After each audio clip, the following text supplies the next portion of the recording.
Hello students, स्वागत है आप सभी का। आइए आज का टॉपिक करते हैं स्टार्ट हम। देखिए लास्ट वीडियो में हमने बात की थी वेट स्टेम बोरर, एक गेहूं का तना छेदक। आज हम डिस्कस करने वाले हैं गेहूं के तने छेदक का प्रबंधन। देखिए किस तरह से प्रबंधन किया जा सकता है।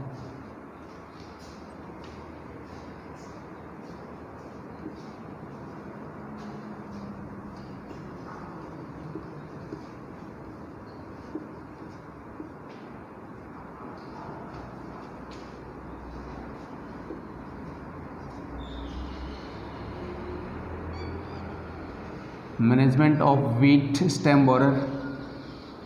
सबसे पहले हम बात करें सस्य प्रबंधन।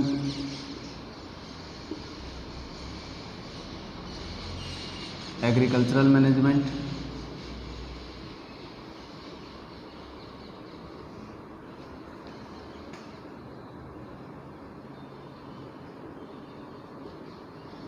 देखिए सस्य प्रबंधन में क्या करें तो नंबर फर्स्ट है क्रॉप सिस्टम अपनाएं या फसल चक्र को अपनाना। फसल चक्र, क्रॉप साइकिल,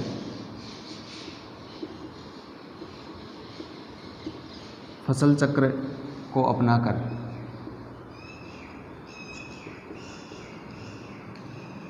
फसल चक्र को अपनाकर इस कीट का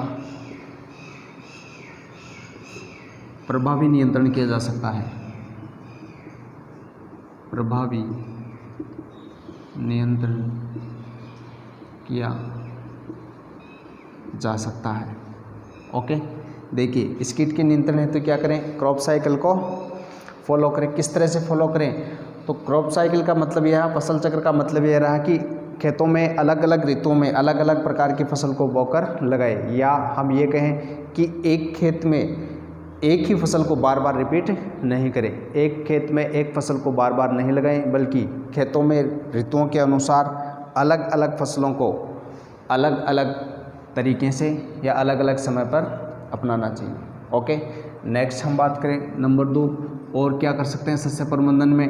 तो देखिए हमने लास्ट वीडियो में बात की कि इस कीट से ग्रसित पादप है उसकी बालियां सूखी तथा खोखली रह जाती है और वो मृत गोब में परिवर्तित हो जाती हैं। तो इस कीट के प्रभावी नियंत्रण के लिए क्या करें कि जो मृत गोब पादप है उसको खेत से हटाकर अलग कर देना चाहिए। देखिए क्या किया जा सकता है तो नंबर नेक्स्ट, इस कीट के प्रभावी नियंत्रण हेतु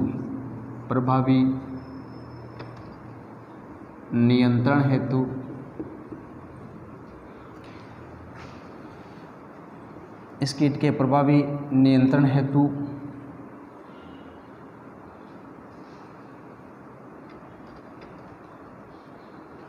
मृतगोब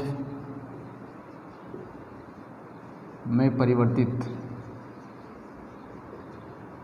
पादपों को खेत से हटाकर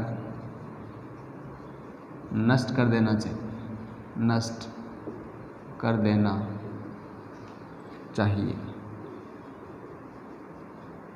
ओके, क्या मतलब रहा कि इस कीट से ग्रसित पादप है उनको फसल से अलग कर देना चाहिए, नष्ट कर देना चाहिए।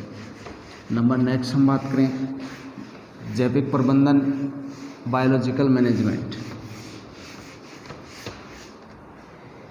देखिए नेक्स्ट हम बात करते हैं जैविक प्रबंधन, बायोलॉजिकल मैनेजमेंट।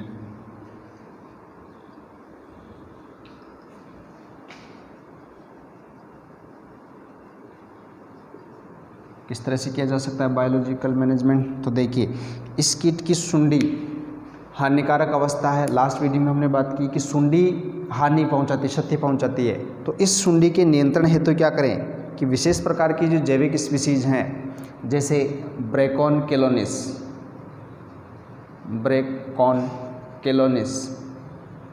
इस ब्रेकॉन केलोनिस और एक स्पीसीज है ब्रेकॉन जिले की,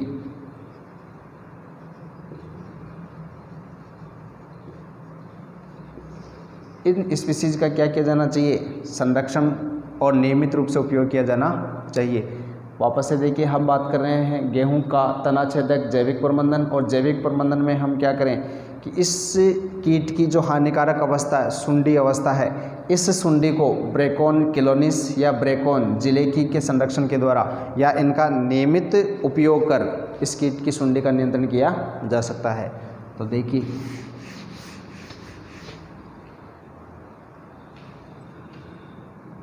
इस कीट के जैविक नियंत्रण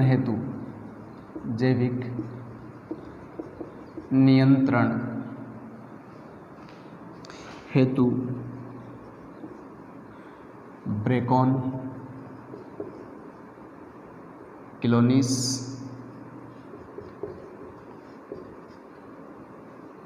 और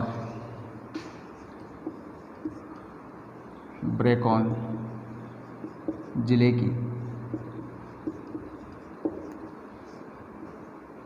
जैविक स्पीसीज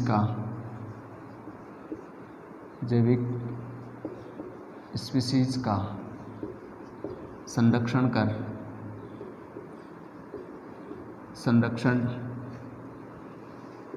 कर उनका नियमित रूप से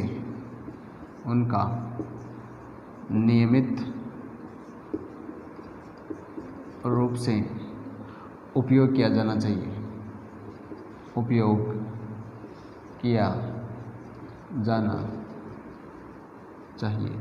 ओके, जैविक नियंत्रण है तो क्या किया जाना चाहिए, तो विशेष प्रकार की जैविक स्पीसीज है ब्रेकोन किलोनिस और ब्रेकोन जिलेकी, इनका संरक्षण करें और इनका नियमित रूप से उपयोग करें। नेक्स्ट हम बात करें रासायनिक प्रबंधन है केमिकल मैनेजमेंट। देखिए, नेक्स्ट हम बात करते हैं रासायनिक प्रबंधन।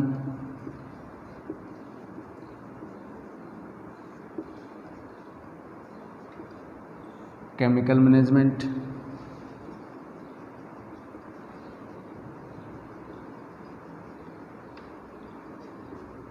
रासायनिक प्रबंधन किस तरह से किया जा सकता है, तो देखिए, क्लोरपाइरिफास 20 EC या क्योनाल्फास 25 EC की 0.05% मात्रा किसकी, तो क्लोरपाइरिफास 20 EC और क्योनाल्फास 25 EC की कितनी मात्रा, तो 0.05% मात्रा को पानी में घोल बनाकर फसल पे क्या किया जाना चाहिए, छिड़काव किया जाना चाहिए। क्या मतलब रहा, वापस से देखिए, रासायनिक प्रबंधन की हम बात करें तो इस कीट के नियंत्रण हेतु क्लोरपाइरिफास 20 EC, क्योनाल्फास 25 EC की 0.05% मात्रा को पानी में घोल बनाकर इस कीट के नियंत्रण हेतु फसल पर उपयोग किया जाना चाहिए। तो देखिए, रासायनिक प्रबंधन फसल में इस कीट के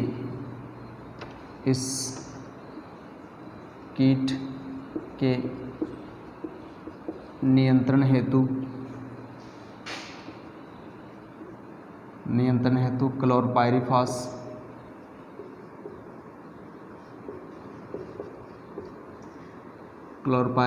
20 EC या क्योनाल्फास 25 EC में से किसी एक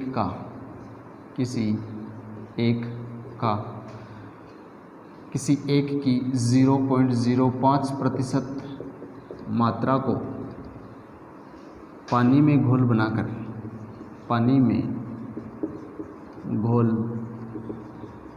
बनाकर छिड़काव किया जाना चाहिए।